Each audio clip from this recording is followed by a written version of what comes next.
Hi everyone, this is Veronica. आज हम crocodiles के बारे में बात करेंगे।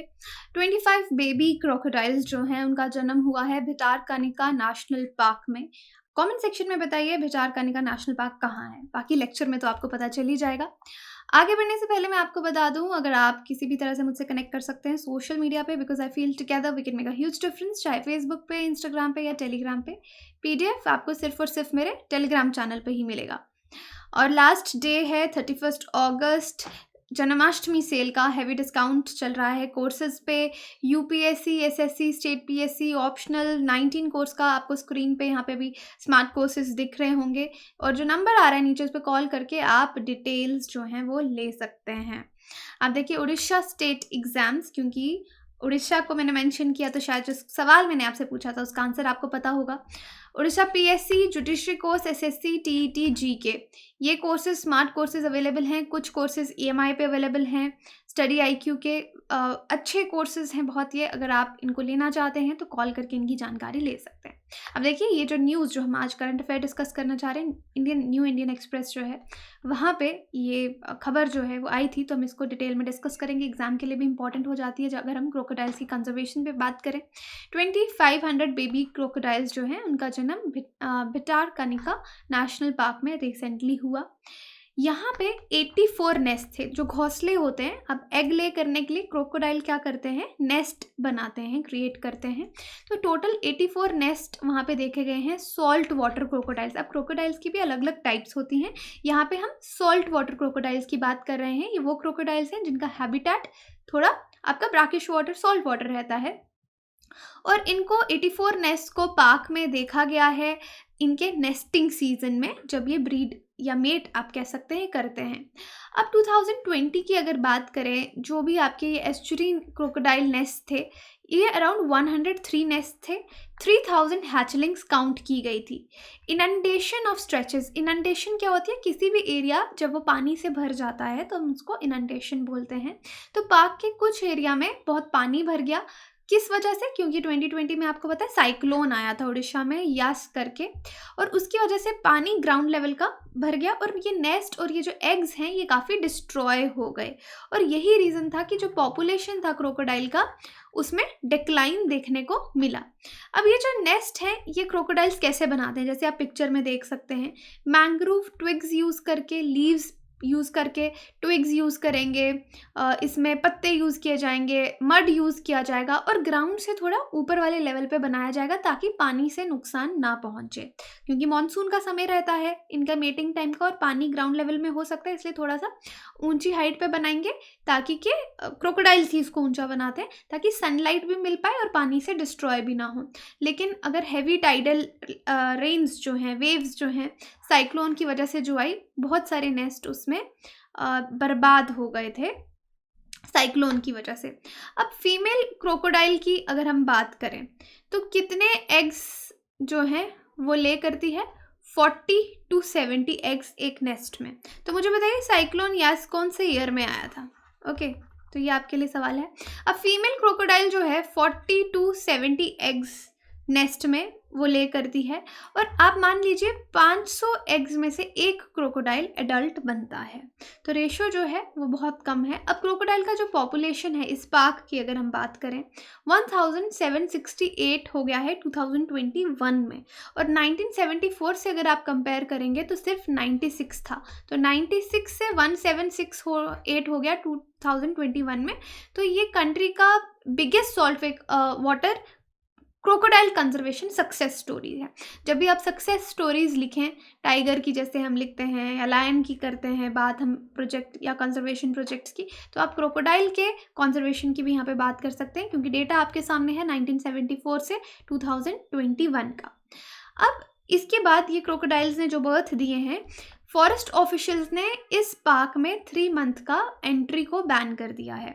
एंट्री बैन कर दी जाती है। और वैसे भी ये जो नेस्टिंग पीरियड होता है, जब मदर क्रोकोडाइल जो है इसको एक इन्वायरमेंट चाहिए होता है मेटिंग के लिए भी, जब मेटिंग का भी पीरियड होता है, तो ऑफिशियल्स क्या करते हैं, एंट्री नेशनल पार्क की बैन कर देते हैं ताकि एनिमल्स डिस्टर्ब ना हो और उनकी पॉपुलेशन में जो गिरावट है वो ना आए। 1975 में अगर आप देखेंगे union ministry of forest and environment ने कोलैबोरेट किया था यूएनडीपी के साथ। यूएनडीपी है आपका यूनाइटेड नेशंस डेवलपमेंट प्रोग्राम, और इन्होंने क्रोकोडाइल ब्रीडिंग और रियरिंग प्रोग्राम कि इनको ब्रीड करवाना, फिर उनका पालन पोषण करना, एक प्रोजेक्ट जो है वो दंगामाला में नेशनल पार्क के बीच में ही शुरू किया। 2006 में 23 फुट क्रोकोडाइल हमको मिला भिटारकनिका में। ये वर्ल्ड लार्जेस्ट एस्चुरिन क्रोकोडाइल इसको बोला गया, Guinness book of world record में भी इसका नाम है, इतना बड़ा क्रोकोडाइल था। अब एस्चुरिन क्रोकोडाइल्स की अगर आप बात करें तो यूजुअली कहाँ पे पाए जाते हैं? वेस्ट बंगाल में सुंदरबंस जहाँ पे हैं आपके, यहाँ पे कंट्री के लार्जेस्ट मैंग्रोव कवर आपको मिलेगा। मैंग्रोव वेटलैंड्स के साथ साथ अंडमान आइलैंड्स में भी ये पाए जाते हैं, यही सेम स्पीशीज़, लेकिन डेंसिटी और पॉपुलेशन जो है क्रोकोडाइल्स की जो भिटारकनिका नेशनल पार्क में है वो ज़्यादा है बाकी एरिया से, अंडमान से अगर कंपेयर करें। और उसके बाद उड़ीसा एक ऐसी स्टेट है जहाँ पे, इकलौती ऐसी स्टेट है जहाँ पे क्रोकोडाइल के 3 स्पीशीज़, अलग अलग स्पीशीज़ पाए जाते हैं। जैसे कि मैंने बताया आपको सॉल्ट वाटर, जिसकी हम अभी बात कर रहे हैं, घड़ियाल या मगर, ये रिवर सिस्टम्स को इनहैबिटेट कर रहे हैं यहाँ पे, और ये तीनों स्पीशीज़ आपके उड़ीसा में पाए जाते हैं। अब मैंने बताया फ्रेश वाटर घड़ियाल, ये एक तरह के क्रोकोडाइल है, ये रेप्टाइल है फ्रेश वाटर घड़ियाल्स, ये मगर से अलग होते हैं, ह्यूमंस को हार्म नहीं करते, घड़ियाल ह्यूमंस पे अटैक नहीं करते।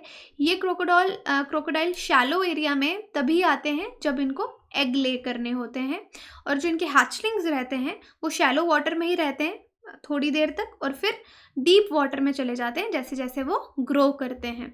जो हैबिटेट है घड़ियाल का, ये थ्रेट में है फिशिंग की वजह से, एनक्रोचमेंट की वजह से, तो ह्यूमन फैक्टर्स है, और ये फिशिंग नेट्स में फंस जाते हैं। अब इनको कोई पकड़ना तो चाहता नहीं है, लेकिन बाई कैच, जैसे हम फिशेज़ में वर्ड पढ़ते थे ना, बाई कैच, कि हम पकड़ने तो कोई और फिश जाते हैं लेकिन फंस कोई और जाता है, तो इसके साथ भी वही होता है, और इनके स्नाउट्स को कई बार काट दिया जाता है। ये जो स्पीशीज़ हैं ये सॉल्ट वाटर क्रोकोडाइल से वीक हैं, और मगर से भी, तो अगर इनके साथ फाइट हो जाए तो ये सर्वाइव नहीं कर पाते घड़ियाल, ठीक है, बाकी से कंपैरेटिवली सबमिसिव हैं। सॉल्ट वाटर क्रोकोडाइल जैसे पिक्चर में आप देख सकते हैं, ये सॉल्ट वाटर हैबिटेट्स, नाम से ही पता चलेगा सॉल्ट वाटर हैबिटेट में रहेंगे, ब्रैकिश वेटलैंड्स में रहेंगे, जैसे कि इंडिया की ईस्ट कोस्ट पे अक्रॉस साउथ ईस्ट एशिया आपको मिलेंगे। और इनको लीस्ट कंसर्न, IUCN में इनको लीस्ट कंसर्न कैटेगरी में डाला गया है सिंस 1996। और क्रोकोडाइल्स को वैसे पकड़ते क्यों थे लोग? इनकी स्किन के लिए 1970s तक इनका शिकार किया जाता था, लेकिन इनकी पॉपुलेशन को काफ़ी थ्रेट हो गया इलीगल किलिंग की वजह से, हैबिटेट लॉस की वजह से भी, फिर कंजर्वेशन एफर्ट्स जो हैं वो शुरू किए गए। क्रोकोडाइल सॉल्ट वाटर जो है ये लार्जेस्ट लिविंग रेप्टाइल है, और लोगों के लिए भी ये खतरनाक हो सकता है। इनफैक्ट किसी भी स्पीशीज़ के साथ, क्रोकोडाइल्स के साथ कोई और स्पीशीज़ अगर जगह शेयर करेगी तो ये डोमिनेटिंग रहते हैं, काफ़ी उनको मार देते हैं। तो क्रोकोडाइल स्पीशीज़ यही है कि इसकी टेरिटरी में कोई भी प्रेडेटर आएगा, चाहे शार्क हो गई, fresh water salt water fish हो गई, reptiles, birds, mammals including humans, these crocodiles, salt water crocodiles can prove to be fatal for the other organisms. Okay, अब ये मगर है, जो मगर क्रोकोडाइल है ये मीडियम साइज का होता है, ब्रॉड स्नाउट क्रोकोडाइल है, इसका आगे से जो मुंह है काफ़ी चौड़ा रहता है। फ्रेश वाटर हैबिटेट्स में आपको मगर मिलेंगे, और ये marshes, lakes, rivers, artificial ponds, और इन एरियाज़ में आपको समर सीजन में आप इनको इजीली देख सकते हैं। जो यंग वंस होते हैं, उनको जो पेरेंट होंगे, दोनों पेरेंट्स क्रोकोडाइल्स, वो उसको 1 साल तक प्रॉपर्ली प्रोटेक्ट करेंगे। इसके जो यंग वंस होते हैं वो इंसेक्ट्स पे, एडल्ट जो फिशेस होती हैं, बर्ड्स, रेप्टाइल्स, मैमल्स, इन पे फीड करते हैं। वल्नरेबल है, अगर इसका स्टेटस आप IUCN में देखेंगे 1982 से वल्नरेबल कैटेगरी में आता है, और ये भी नेचुरल हैबिटेट्स जो ह्यूमंस की वजह से एनक्रोचमेंट हो रही है, आर्टिफिशियल हैबिटेट्स में कन्वर्ट होते जा रहे हैं, फिशिंग नेट्स में फंस के, तो ये सब थ्रेट्स इनको भी रहती हैं। तो क्रोकोडाइल का आप यूजुअली लाइफ साइकिल देखेंगे, एग्स, फिर हैचलिंग्स होंगे जो अंडे से बाहर निकलेंगे, फिर जुवेनाइल एकदम यंग क्रोकोडाइल आपका, और फिर वो एडल्ट क्रोकोडाइल बन जाएगा। So this is the life cycle.